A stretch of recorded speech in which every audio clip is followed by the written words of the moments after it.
Obrigado pelo privilégio e a honra que o Senhor nos dá de podermos juntos adorar o Senhor, Pai. Que precioso é isso, quão precioso é isso. Nós te louvamos e te exaltamos porque o Senhor cuidou de nós durante todo esse dia, está cuidando exatamente agora e sempre vai cuidar. Obrigado porque nunca estaremos só.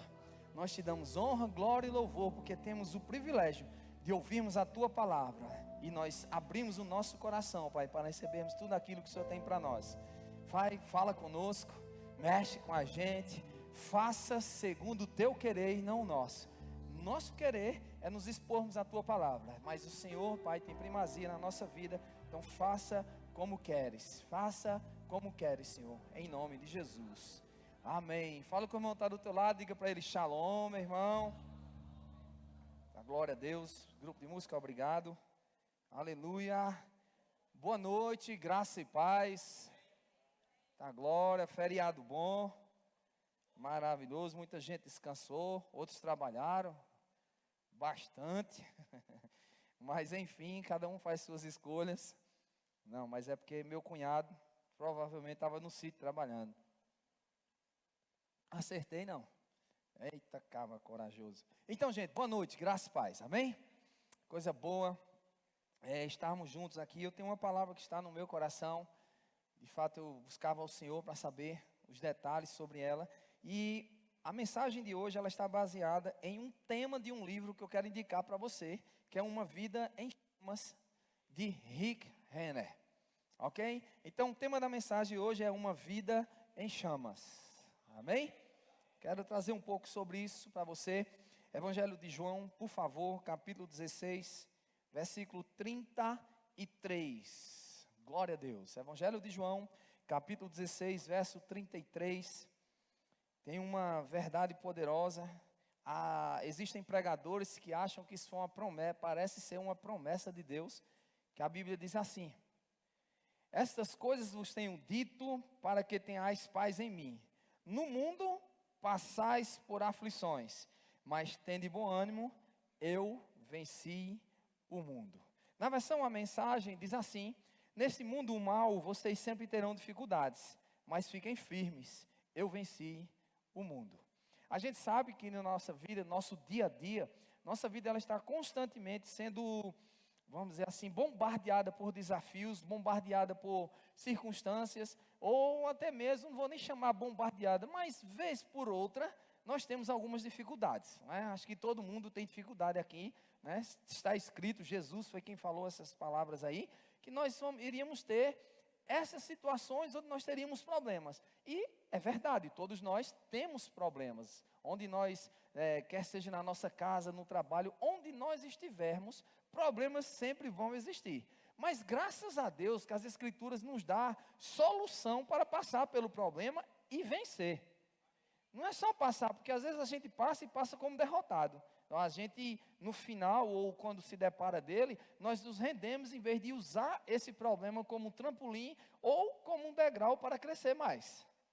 Eu tenho acompanhado, tem algumas pessoas que eu gosto de acompanhar, eu gosto de ouvir alguns vídeos de pessoas que são inteligentes. E a gente ouvindo um pouco sobre essas pessoas, algumas que são coach, algumas que são crentes, eles têm uma frase em comum. Eles sempre dizem assim: a diferença do problema vai ser o quanto ou como você lida com ele.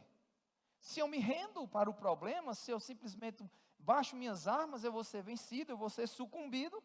Mas se eu resolvo enfrentar, eu cresço, e quando eu cresço, eu fico mais forte. Então esse problema já não vai mais me atingir. Esse problema já não vai ser mais um problema para mim. Eu vou estar olhando para ele como só mais um. Eu gosto de, às vezes, conversando com outros pastores de outras igrejas, eu gosto de falar o seguinte, que a gente fala dos problemas de igreja. Recentemente o pastor Betinho esteve lá em casa, foi o último que a gente conversou sobre isso, e é interessante que os mesmos problemas que ele passa por lá, a gente passa por aqui. Conversando com o pastor Edilson de Lira, ele disse a mesma coisa, que os mesmos problemas que a gente passa por lá, que eles passam por lá, a gente passa por aqui. O que é que isso tem em comum? A Bíblia, que a Bíblia diz que os irmãos em toda a face da terra estão passando pelos mesmos problemas que você. Então, a primeira coisa que a gente precisa entender para ter uma vida em chamas, é lembrar sempre disso. Todo mundo tem problema na face da terra, não tem um que não tenha. A diferença está como eu e você vamos enfrentar esse problema. E uma vida em chamas é que vai fazer com que a gente vença isso. Uma vida em chamas é que vai fazer com que a gente se depare com essas coisas e olhe para ela e deixe de olhar para o problema e olhe para o nosso Deus. E quando eu tiro os olhos do problema e olho para o meu Deus, eu vejo o problema bem pequenininho. É como uma formiga querendo enfrentar um elefante. Eu acho que ela deve ficar desesperada. Meu Deus, ela deve ficar com a gente, imagina um elefante. Que coisa diferente, né? Que coisa, como eu posso dizer assim, gritante. Então, quando a gente foca a nossa vida naquilo que Deus faz, naquilo que as Escrituras têm, nós vamos passar por essas coisas nem aí. Ou seja, descansando na pressão, mas de pé. Porque a Bíblia diz que as portas do inferno não prevalecerão contra a igreja. Você é a igreja? Então pronto, a porta do inferno não vai prevalecer sobre sua vida não. Hoje à tarde, de fato hoje pela manhã eu postei uma frase que dizia bem assim, postei um texto. A má notícia vem como um cruzado de direita que um boxeador recebe do seu adversário. Ela pode até nos abalar, mas quando nos posicionamos naquilo que está escrito na palavra de Deus, não irá nos derrotar. Eu gosto de dizer isso, eu lembro que a última pessoa, pelo menos com essa situação de câncer, que eu falei para isso, que eu me recordo, acho que foi Douglas, quando ele recebeu o diagnóstico dele, da situação, né, do câncer, eu disse, cara, que ele, logicamente, você vai numa consulta, e a consulta, só o fato de dizer que você vai fazer uma biópsia, já dá logo eita, biópsia, meu coração começa logo a palpitar. Só disso. E quando você recebe da biópsia o resultado, só o negócio é ruim. Aí eu lembro, um boxeador, não sei se você já assistiu luta de boxe, se não, depois dá uma olhadinha, tem um que chama cruzado de direita, ele fica batendo, se ele for destro, ele fica batendo com a esquerda, batendo, tá, aí de repente ele dá uma de direita assim, que derruba não, mas abala o camarada, e o camarada fica todo atordoado. Exatamente isso, as más notícias, os problemas, o dia mau, ele pode até nos fazer cambalear, mas o meu e o teu posicionamento diante da palavra de Deus vai nos fazer levantar e partir para cima de novo. Sabe, meu irmão, eu estou aqui hoje para mexer com você, para você partir para cima dos problemas e não correr dos problemas. Ah, tem um problema, vou agora, vou crescer, vou avançar, vou partir para cima, eu vou pegá-lo agora. Diferente do que, eita meu Deus, de novo, lá vem, só eu, só comigo, só assim, que só eu, só comigo. Uma vida em chamas, é uma vida que olha para essas coisas e diz, oxi, vamos embora. No meu Deus, segundo as suas riquezas, se for falta, o meu Deus, segundo as suas riquezas e glória, há de suprir em Cristo Jesus, cada uma das minhas necessidades. Se é uma doença, Isaías 53, verso 4 diz, está escrito, pelas suas pisaduras eu fui sarado. Sabe, meu irmão, o que quer que seja, tem resposta na palavra. Agora, o que acontece? Muitas vezes a gente está mais distraído com outras coisas do que com a palavra que nós deveríamos estar. Esse é o grande problema. Esse é o grande problema hoje da nossa geração, gente. De fato, a nossa, porque eu estou nela, mas a geração mais nova hoje, ela está muito conectada às coisas fúteis. As coisas perdidas, há muito tempo em Instagram, muito tempo em Facebook, muito tempo em redes sociais, perdendo muito tempo na vida. Eu não estou aqui dizendo que você vai passar muito tempo, o dia todo meditando na palavra, o dia todo orando, ninguém consegue fazer isso. Mas amanheceu, o meu bom dia é com a palavra de Deus. Amanheceu, o meu bom dia é falar com o meu pai. Mas tem gente que vai olhar as redes sociais, vamos lá ver o que foi que aconteceu ontem à noite. Não tem condições de viver uma vida em chamas se eu mesmo não estou abanando aquela brasa para que o fogo suba. Você sabe como que quando a gente abana o carvão, ele vai criando mais brasa, e quanto mais abana, mais fogo faz, mais fogo cresce. Assim é a minha, a tua vida, meu irmão. Quanto mais palavra, quanto mais oração, quanto mais meditação, quanto mais de Deus, mais fogo fica. Mais fogo tem, mais fácil eu enfrento as coisas. Aleluia. Você não está animado com isso não, mas vou te animar, daqui para lá. Efésios capítulo 6, na versão NVI, pessoal, por favor. Efésios capítulo 6, a partir do versículo 10. Olha aí o que Paulo já descreveu isso há muito tempo. Efésios 6:10 diz assim: finalmente, ele está terminando aqui esse capítulo, né? Fortaleçam-se no Senhor e no seu forte poder. Olha um pouquinho para mim.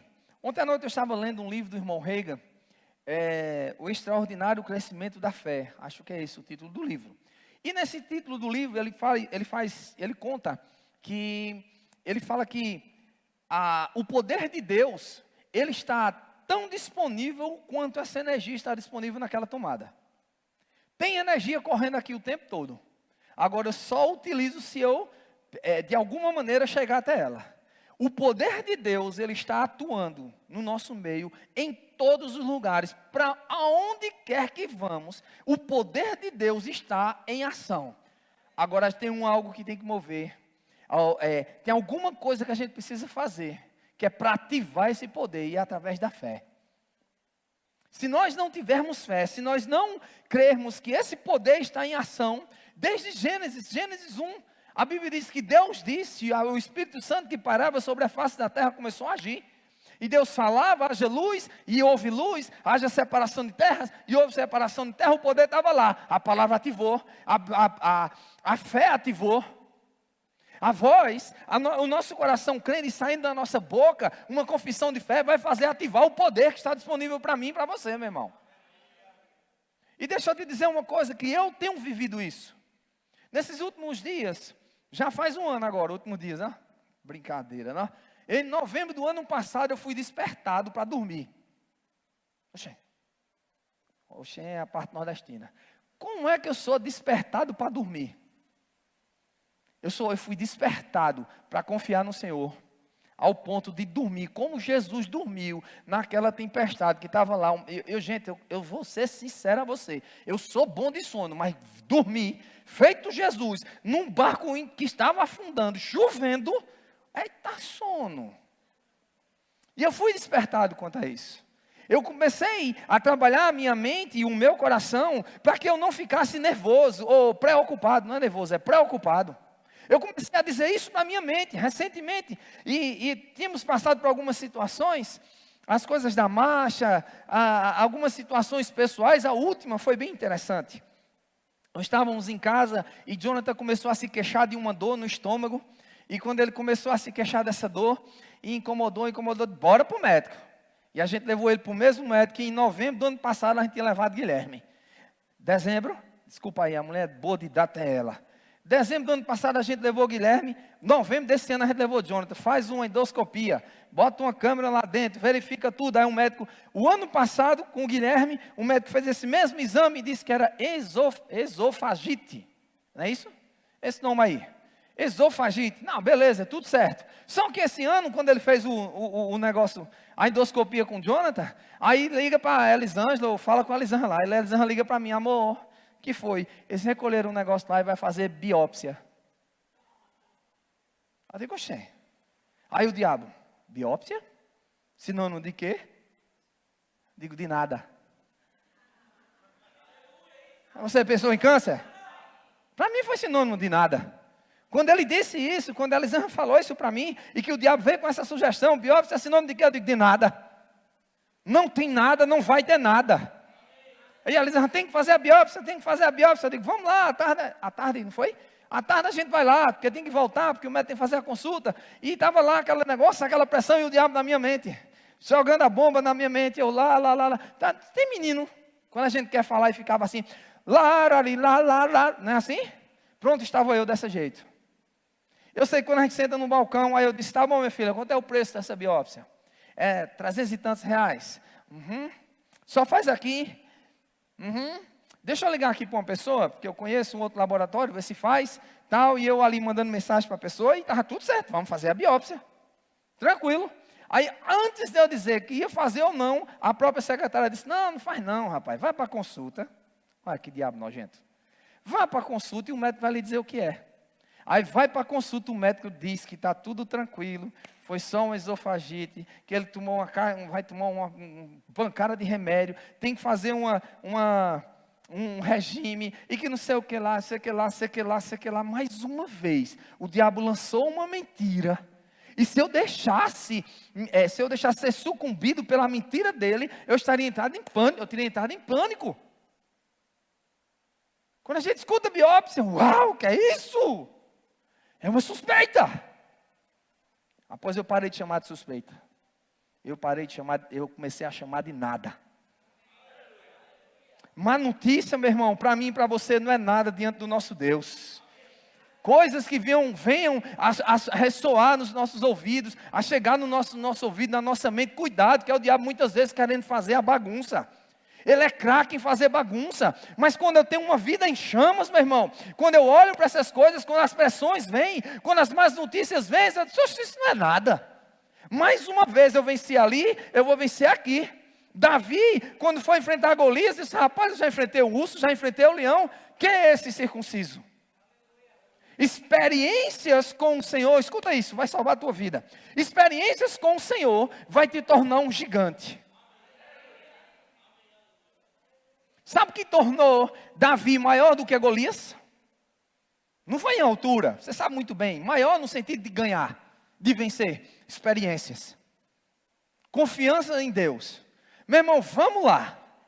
Venha lá, eu quero que você pense comigo. Está aqui para tu escolher um camarada de 3,5 metros. Eu estava estudando esses dias. Golias. 3,5 metros. Ou um urso. Não sei nem quantos metros tem, que eu não olhei a altura do urso não. Mas uns 4 metros por ali assim. Qual é que você prefere enfrentar? Vamos lá, gente. Golias, meu irmão, que você corre no mínimo, você corre mais do que ele. Pelo menos a gente tinha como dar um drible, pelo menos tem uma que a gente entrar num buraco, sei lá o quê. Mas o urso, ele corre mais do que a gente, ele é mais forte que a gente, muito. Mas Golias também é. Mas entre um urso, não, tá bom, tira o urso. Um leão, sério, e Golias, e um gigante. Quem você prefere enfrentar, meu irmão? O gigante, meu irmão. Mas o que foi que houve? Davi teve as experiências com o leão, teve as experiências com o urso, porque ele tinha uma vida em chamas. Ele era um homem que estava, eu fico imaginando ele na malhada, tocando lá, tocando a sua harpa, fazendo as festas, fazendo as coisas, e os salmos já brotando dali no coração dele, ele se enchendo do Espírito, ele se alimentando da palavra, ele se alimentando cada vez mais, e ficando sempre afogueado. Foi tanto que as pessoas que estavam na pressão da guerra, naquelas situações, estavam todo mundo, está lá, e Golias só batendo, bora, cadê? Manda um aí. Aí chega lá o pequenininho Davi, Davi, reizinho, rei nada, pastor de ovelha. Já tinha sido consagrado, já tinha sido chamado. E ele chega lá e olha para essa situação. O que é que Davi faz?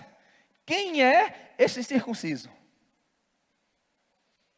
Meu irmão, a Bíblia diz, aqui, Efésios capítulo 6, verso 10. Finalmente, irmão, fortaleçam-se no Senhor e no seu forte poder. Será a versão NVI.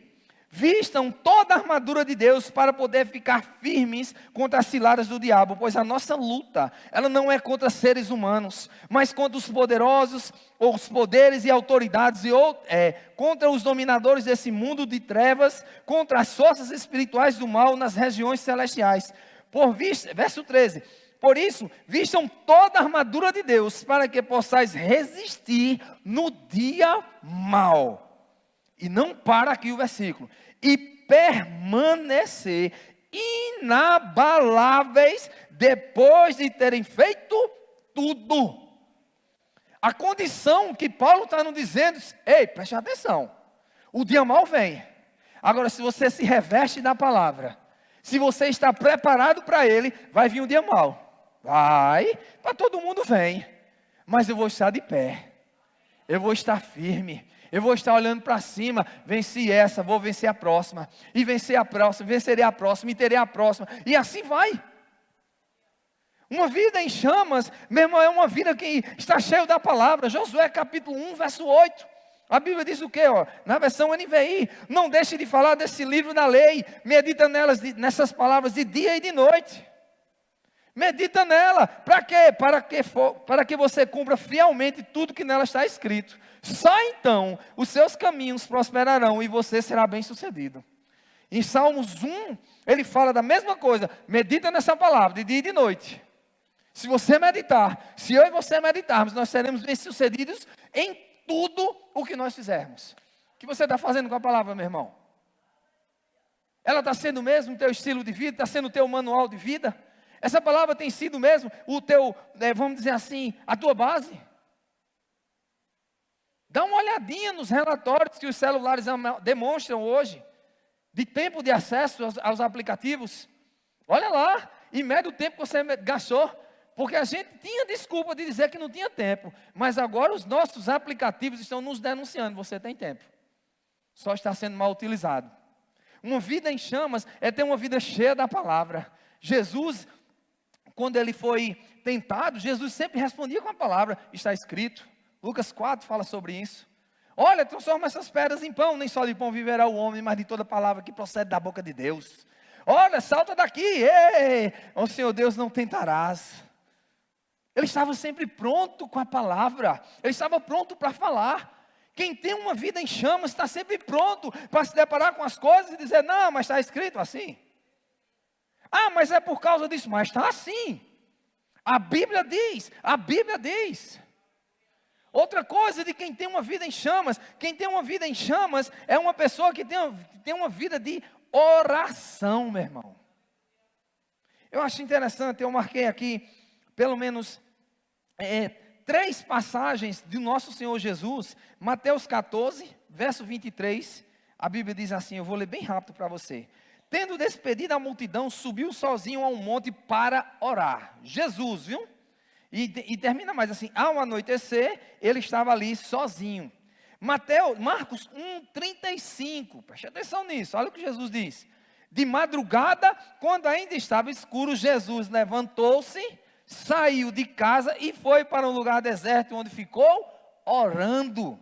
Jesus. E por que você acha que eu e você podemos ser diferentes? Não, pastor, mas eu acordo muito cedo. Eu não sei você, mas eu sou diurno. Eu gosto de acordar cedo. E aí, eu agora estou pegando alguns dias cedo, estou acordando 5h40 da manhã, para que 6 horas eu esteja na academia. Que massa, né? O esforço para estar malhando. Eu digo, bichinho? E o esforço para estar meditando? Levantar 5h40 da manhã para fazer força, para se agachar. Está até doendo as pernas, foi a última vez que eu fiz. É bom, né? Mas uma vida em chamas é acordar de madrugada ou mais cedo para orar, para meditar. E o que é que eu faço? Pastor, então o que é que o senhor está fazendo? Sabe o que eu estou fazendo, meu irmão? Eu desconto de alguma forma. Se eu acordo 5h40 para ir para uma academia, eu tenho que ter um tempo de oração aqui, pelo menos de 1 hora. Eu tenho que descontar. Hoje pela manhã acordei e vim para cá para orar. Diga, Elisângela, vou para a igreja orar. Se você não me vê amanhã logo cedo, porque eu estou lá na igreja orando. Gastando tempo com o Senhor. Porque eu quero manter a minha vida em chamas. Você quer manter a sua vida em chamas, meu irmão? Tenha comunhão com o Senhor. Uma vida em chamas é uma vida de quem, como eu posso dizer assim, a Bíblia diz, tem um texto aqui, deixa eu ver se eu salvei. Colossenses capítulo 3, verso 16, na versão NVI ainda. Habite ricamente em vocês a palavra de Cristo. Uma vida em chamas é uma vida de quem tem a palavra habitando ricamente. Uma vida em chamas é quem sabe, quem tem comunhão com quem sabe como resolver o problema. Se você tem um carro que quebra, você vai para onde, meu irmão? Se você tem uma doença, você vai para onde, meu irmão? A gente sabe buscar essas coisas. Se você tem um problema, deixa eu te dizer, você tem um Deus, que Ele é o teu Pai. Diga glória a Deus. Ele está pronto para responder a mim e a você. Ele está pronto para acudir eu e você. Tem gente que não está muito animado com isso não. Está tudo bem, então resolva. Se você pensa assim, tente resolver as coisas sozinhos. Porque Jesus disse que nós teremos aflições. Mas ele disse, mas tenha bom ânimo, eu venci o mundo. Ou seja, com Ele, Dá certo.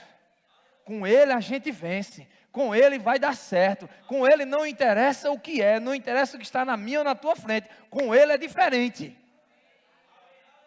E só está com Ele, só vive nessa vida intensa quem ouve essa palavra e pratica essa palavra. Quero ler um texto com você. Mateus capítulo 7, verso 24. Na Almeida Revista Atualizada, pessoal. Mateus 7, versículo 24.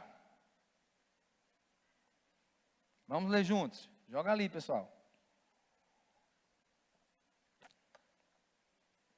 Todo aquele, pois, olha ali, todo aquele, pois, que ouve estas minhas palavras e as pratica, será comparado a um homem prudente que edificou a sua casa sobre a rocha. E caiu a chuva, transbordaram os rios, sopraram os ventos e deram com ímpeto contra aquela casa, que não caiu, porque fora edificada sobre a rocha. E todo aquele que ouve as minhas palavras e não as pratica, será comparado a um homem insensato que edificou a sua casa sobre a areia. Caiu a chuva, transbordaram os rios, sopraram os ventos e deram com ímpeto contra aquela casa. E ela desabou, sendo grande a sua ruína. O que nós temos? Jesus está falando, a Bíblia diz aqui que está vindo tempestades. Mas quem está alicerçado, não interessa. Mas o alicerçado não é só estar firmado nela, é estar firmado e praticando essa palavra. Tiago capítulo 1, verso 22, eu acho, que ali Tiago 1, 22, assim, tornai-vos, pois, praticantes e não somente ouvintes da palavra de Deus. Eu digo sempre aos alunos do Rema, toda vez quando eu abro uma turma do Rema, está vendo aqui, vocês começaram, inclusive tocaram nesse assunto, no culto de ações de graças de sábado que houve. Ou seja, o que eu dizia? Tira uma foto de você agora. Você está começando um curso. Daqui a 1 ano, daqui a 2 anos, eu disse, daqui a 2 anos, tire outra foto. E veja quem você era e onde você está, se praticar o que está ouvindo. Porque muitas vezes, gente, é sério, isso é muito sério. Muitas vezes nós somos bons ouvidores. Existe isso? Não, mas fica mais bonito ouvidores, né? Ouvidosentes. Somos bons ouvintes. Excelentes.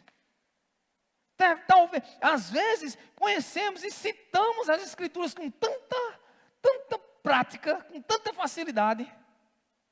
Mas na hora de pôr em prática, como ela diz, a Bíblia diz assim, Mateus, por exemplo, capítulo 6, verso 24. Não andeis ansiosos por coisa alguma.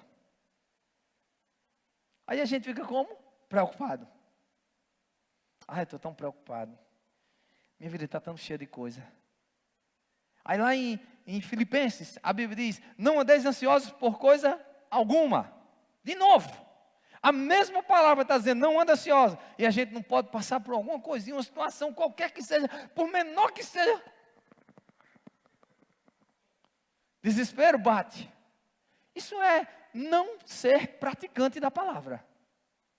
Porque tanto em Mateus 6, o próprio Jesus diz, buscai, pois, em primeiro lugar o reino de Deus e a sua justiça, e as demais coisas vos serão acrescentadas. Como lá em Filipenses, Paulo, escrevendo aos Filipenses assim, não andeis ansiosos por coisa alguma. Antes sejam conhecidas diante de Deus, através de orações, súplicas e ações de graças. Todas as vossas ansiedades, eu vou parafrasear o negócio.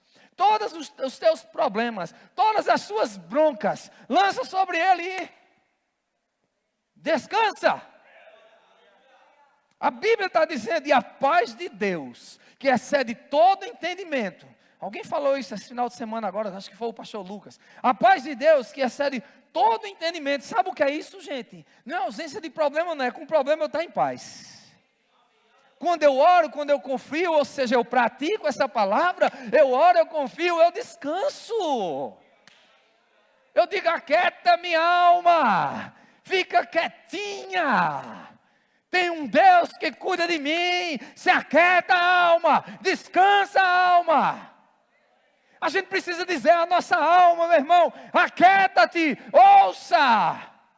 Deixa eu te contar 2 experiências que eu passei. 2 não. Foram 2. Eu lembro que certa vez, Quando nós trocamos o nosso carro, o Corolla branco, o último Corolla que a gente tinha, que a gente trocou em um terreno. E quando a gente trocou, eu fiquei sem nada.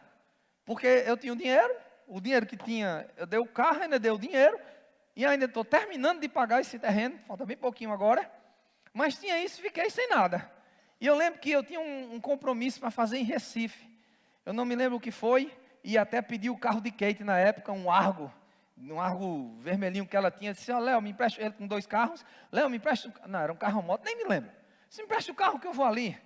E aquele período que eu estava vivendo, eu estava naquela situação de dizer assim, Senhor, como é que eu vou fazer? Porque eu estou indo para isso. Eu sou filho de Sinane. Sinane é meu pai, era meu pai. O velho era assim, não pegue nada emprestado dos outros não, meu amigo.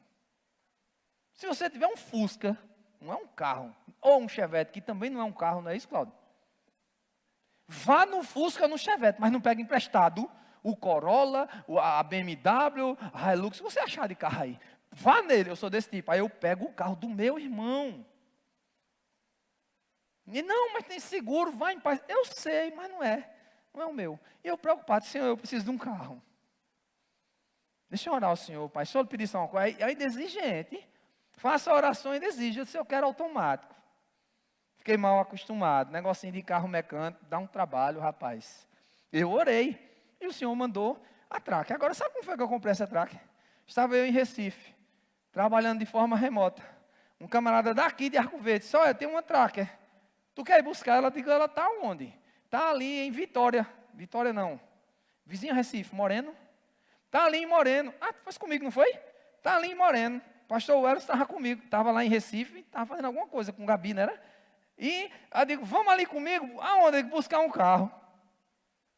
E eu fui, cadê dinheiro? O cara nunca me conheceu na vida. O dono da Tracker não sabia nem quem eu era. Ah, pois eu fui lá no hospital, o carro estava dentro do hospital, o cara estava fazendo uma visita. Eu fui buscar o carro, ele voltou, não sei como, para casa, mas o carro quem saiu fui eu. Só que tem um detalhe, nesse caminho, quando eu estava indo daqui para Recife, eu fui orando. E tem uma música que já por 2 vezes, que recentemente ela tocou de novo. Diz assim, aquieta minha alma, faz meu coração ouvir tua voz. E estava rolando no som. Eu não botei ela não, para aquietar minha alma não. Mas naquele mesmo instante que aquela música pegou e disse, aquieta minha alma, faz meu coração ouvir tua voz. Preste atenção, alma, aquieta-te. Mesmo a gente precisa dizer à nossa alma, aquieta-te. Mas qual é o problema? A gente nem sempre diz isso. A gente mergulha, uau, nos problemas. Está lá a piscina. Hoje eu vi Francisco dando um mergulhão na piscina lá. Deixa eu ver se ele sabe mergulhar ou vai dar um lasca-peito. Ele mergulhou direitinho. O bicho é mergulhador mesmo. Aí ele pulou. Às vezes nós estamos assim, mergulhando nos problemas. Tchá. Aí começa a nadar. Falta financeira. Eita, doença. Pressão dentro de casa. Em vez da gente estar nadando nas águas do Espírito, está dizendo, doença, meu Deus, Jesus Cristo levou sobre si as minhas dores. Falta? Ah, eu não tenho não, meu Deus, é o dono do ouro e da prata. Meu é o ouro, minha é a prata, meu é o ouro, diz o Senhor dos Exércitos. Eu não vou ter falta. Mas como assim, pastor? O armário está branco, feita a neve. Que coisa boa. É muito mole, não prestava não. Você já parou para pensar que não prestava a vida sem problema? Ah, pastor, então no céu não vai prestar. Céu é diferente. Os problemas nem sequer existem. Eu estou falando aqui. Porque se não tivesse problema, a gente não ia crescer. Se não tivesse falta, como eu podia crer em provisão? Ah, pastor, mas não podia ser bem mais fácil que a gente não tivesse a falta? Se Adão não tivesse lá atrás, mas o problema veio. O que é que a gente faz? Mata no peito, faz o gol. Só mais um. Muito bem, Danilo. O que é que eu faço, pastor, diante de tudo isso? Pratica a palavra de Deus. O que é que eu faço, pastor? Doença chega, Isaías 53. A falta chegou, Filipenses 4. Hebreus, capítulo 4, verso 14, diz assim, ó. Hebreus, capítulo 4, versículo 14. Tendo, pois, a Jesus, Filho de Deus, como grande sumo sacerdote que penetrou nos céus, conservemos firmes a nossa confissão. Conservar firme a nossa confissão. É na hora do problema que a gente tem que falar contra ele. Mas sabe o que acontece muitas vezes? A gente corre. Se a gente frequentava a igreja, a gente deixa de vir para a igreja. Se eu tenho um problema, ai meu Deus, em vez de confessar a fé, fica resmungando. Fica se quebrando aquilo que você construiu por fé. Ai meu Deus, coitadinho de mim. Você não é coitado, você é abençoado. Ai meu Deus, você não está vendo não. Claro que ele está vendo, já te livrou de tantos, vai ser só mais um para te livrar. Ai meu Deus, e agora o que é que eu vou fazer? Está faltando os campos estão aí, ó, secos. Uau. Para de falar incredulidade, começa a falar fé. Muda a tua realidade, falando a palavra, meu irmão. A gente tem agora dezembro está chegando, né? É massa esse período, né? Aquele período que dá muita gente, parece que o povo fica mais calmo. Não é?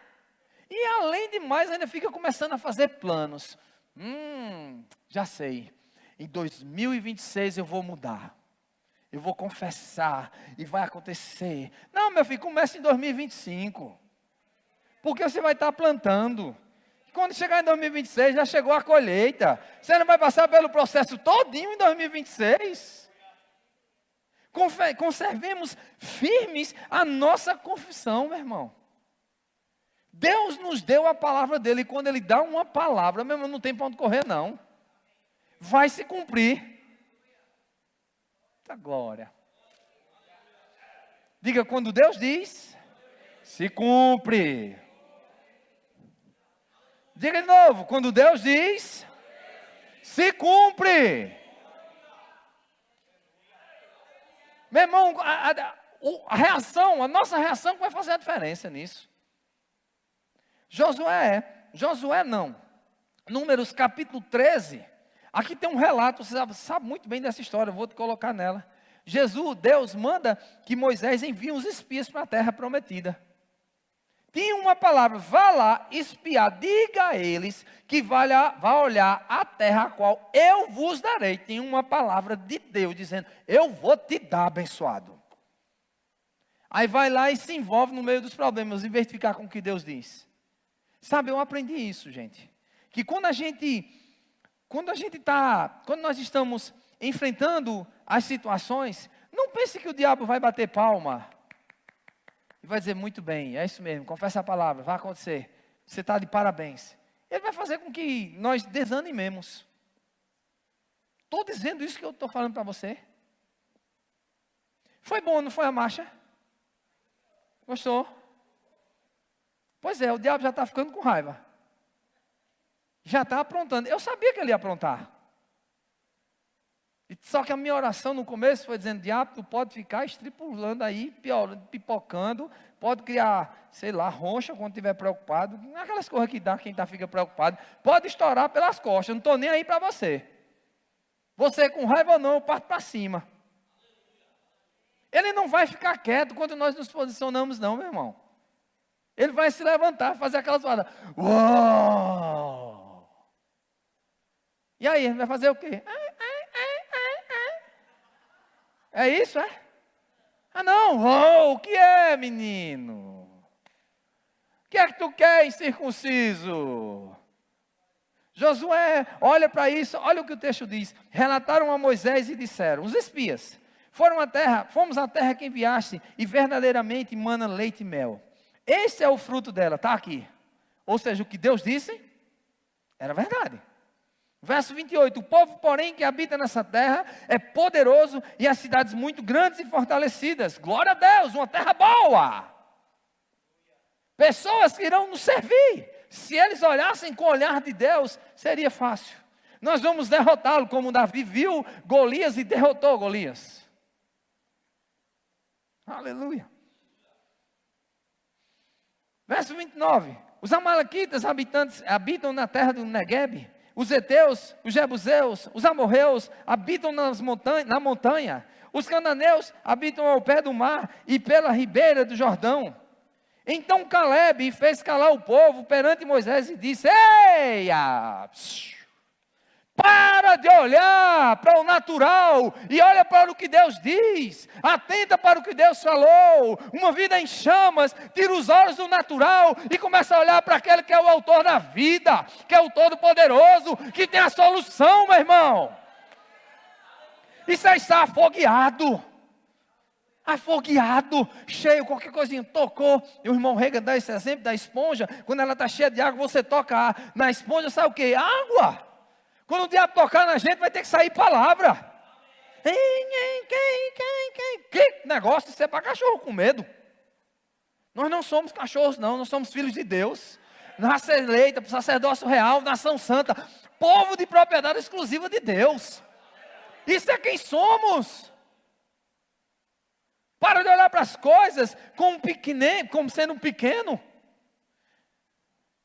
Olha de cima para baixo. Caleb fez o povo calar e disse: Ei, subamos, possuamos a terra, porque certamente prevaleceremos contra ela. Ele não ficou assustado. Ei, e agora? E agora o que é que eu faço? A gente fica olhando as coisas. Gente, eu aprendi isso. Esses dias tem sido desafiador, mas está sendo positivo, maravilhoso. Viver isso. Às vezes a gente olha para as coisas assim, aí vê o mundo, a situação financeira, a gente vê uma pessoa falando isso, só desgraça, destruição, porque o mundo vai de mal a pior. E deixa eu te dizer, vai piorar. O mundo vai piorar.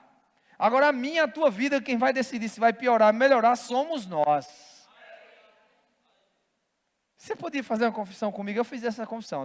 Eu decido melhorar a minha vida. Aleluia. Abacuque, capítulo 3, verso 17. Tecladista, vem para cá, por favor. Ainda, olha o que a Bíblia diz. Abacuque, capítulo 3, versículo 17. Ele mostra um cenário que aparentemente, ele fala de um cenário que aparentemente estava todo bagunçado. Diz assim: ainda que a figueira não floresça, nem haja fruto na vide, o produto da oliveira minta, e os campos não produzam mantimento, as ovelhas sejam arrebatadas do aprisco, e nos currais não haja gado. Todavia, eu me alegro no Senhor, e exulto no Deus da minha salvação. Versículo 19, o Senhor Deus é a minha fortaleza, e faz os meus pés como o da coça, e me faz andar altaneiramente ao mestre do canto para instrumentos de cordas. Cenário ruim. Falar, ainda que ainda não haja fruto na videira, o meu Deus tem provisão para mim. Aleluia. Uma vida em chamas é uma vida de plena confiança em Deus. Plena, eu não estou falando mediana. Lendo um livro ontem eu estava lendo 2 livros. Eu estava lendo um livro ontem de liderança, e eu até marquei bem, deixei bem aceso no livro, sobre mediocridade. E ele disse uma coisa bem interessante: a mediocridade é o teto da inferioridade, e é o piso. Olha como ela está abaixo, de todo jeito. Sou inferior, mediano, daqui para frente começa a crescer. Mediocridade é o teto da inferioridade. Quem pensa pequeno, quem vive pequeno, quem tem uma vida medíocre, que não é uma vida em chamas, mas uma vida em vapor, ou uma vida morgada, ou uma vida apagada, é uma pessoa mediana. A Bíblia diz: não quer que sejamos crentes nem morno, nem frio nem morno, mas que sejamos quentes. O teto e o piso é a mediocridade. Deus não quer de mim nem de você uma vida mediana. Ele quer uma vida além. Se quiserdes, Isaías 1,19, e me ouvirdes, comereis o melhor dessa terra. Nós temos as ferramentas, sabemos como fazer. Nós sabemos que a fé vem pelo ouvir, a gente escuta. Mas a fé requer uma ação. A mulher do fluxo de sangue, ela ouviu falar de Jesus e ela dizia. E ela agiu. Foi o que ela fez? Recebeu. Davi quando foi para enfrentar Golias, ele dizia. Ele foi, ele venceu Golias. O que é que eu e você estamos fazendo? Sabemos o caminho das pedras, mas estamos afundando em águas rasas. Aleluia. Quem morre afogado em águas rasas são pessoas desesperadas. Aleluia. Certa vez eu estava em uma praia, acho que era em Tabuba, lá em Maceió. Eu novo, pastor Tony era o pastor aqui da igreja. E eu não sei se você já brincou naquele negócio que a gente roda na água. Quem consegue dar mais giro dentro da água? A água estava aqui, ó. Nunca brincou, pastor? Não. A água aqui, água rasa. Ela não é? Sei o que, dá o que? 1 metro? E eu sei nadar, meu irmão. Eu fui competidor de natação. Só para você ter noção de que eu sei nadar. E eu comecei a brincar, o pastor Tony estava do lado. E eu comecei a brincar, ver que quantas voltas eu conseguia fazer. E eu consegui, e eu fui fazendo. Só que quando a gente faz muito assim, a gente fica tonto. E aí, quando eu fiquei tonto, que eu parei, queria voltar, a água é aqui, e eu parei assim. Eu olhei para cima, não vi o teto, ou não vi o sol. Eu digo, oxê. Olhei para baixo, não tinha terra. Eu tonto. Comecei a ficar o quê? Desesperado. Porque eu estava atrás da solução. Água rasa. E fiquei desesperado. Mas naquele dia, o pastor Tony, ele nem sabe, quer dizer, ele sabe. Ele viu, ele percebeu que eu estava desorientado. E ele estendeu a mão. E quando ele pegou na minha mão, eu peguei, eu disse, agora eu sei onde eu estou.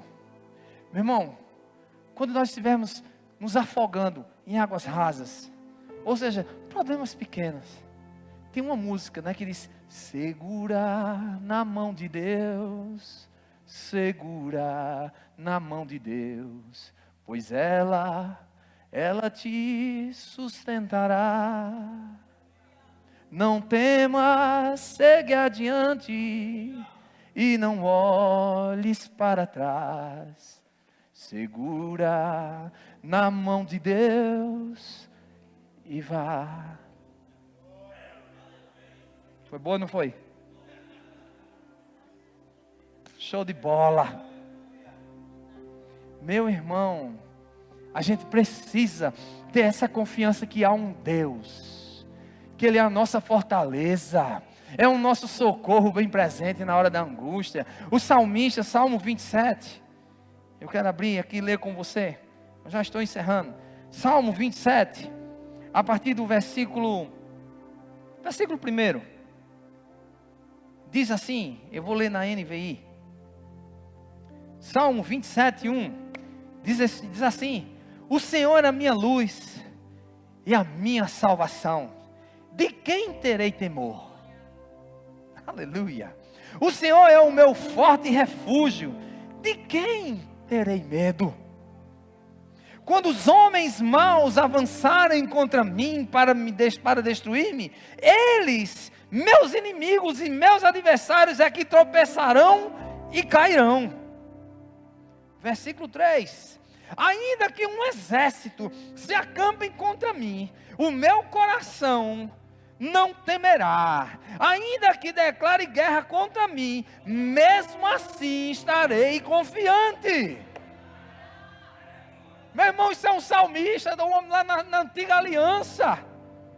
uma aliança inferior à nossa. A Bíblia diz que a nossa aliança, ela é superior, ela é muito melhor. Aí a gente hoje está vivendo, nós estamos nos afogando em águas rasas, porque estamos ficando desesperados.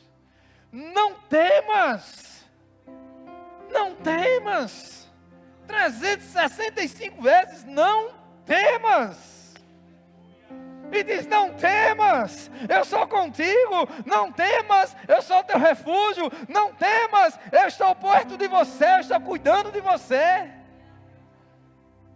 Estamos nós lá nos afogando em águas rasas. Mas uma vida em chamas. Eita glória. O fogo, o profeta, eu acho que foi Elias, quando ele estava lá, que fizeram uns planejamentos lá dos profetas que não tinham aliança com Deus, e ele ficou rindo: vai, manda teu Deus fazer alguma coisa. Aí esse profeta, o Elias ou o Eliseu, um dos dois, Elias, e Elias Deus faz o fogo descer e queimar tudo aquilo ali. Uma vida em chamas vai fazer com que tudo quanto é de problema, tudo quanto é de situações que estão nos afrontando, sejam queimadas pelo fogo, pela vida em chamas. A quem temerei? Se o meu Deus é comigo, quem temerei? Tenha uma vida em chamas. Pare de viver de uma vida medíocre. Mediocridade não é para mim nem para você. É vida abundante que Deus tem para mim e para você. Se quiserdes e me ouvirdes, comereis o melhor dessa terra. Só come o melhor se quiser e ouvir. Faça feito Davi. Faça feito a mulher do fluxo de sangue. Você tem uma palavra. Você já ouviu, você já creu. Parta para cima e receba. Aleluia. Feche os teus olhos. Pai, muito obrigado, Senhor. Obrigado por essa noite. Obrigado pelo privilégio e a oportunidade de ouvirmos a Tua palavra. Sim, a minha oração, Senhor, é que o Senhor abra os nossos olhos para que possamos ver, que possamos compreender a verdade da Tua palavra de forma espetacular, Senhor. Abre os nossos olhos espirituais, os nossos ouvidos, para vermos e ouvirmos, Pai, exatamente a Tua voz, e não, de maneira que não venhamos a sermos atormentados, ou sequer tentados, a não estarmos atentos para isso. Eu oro para que o Senhor nos conceda espírito de sabedoria e de revelação, no pleno conhecimento de Deus. Ilumina, Pai, os olhos dos nossos corações, para que saibamos qual a esperança do Teu chamamento, a riqueza da glória na herança dos santos, e a suprema grandeza do Teu poder. Poder esse, Pai, que habita em nós e opera através de nós. Que possamos compreender essa verdade maravilhosa. Quem somos, o que temos e o que podemos, Pai. Nos concede ousadia, Pai.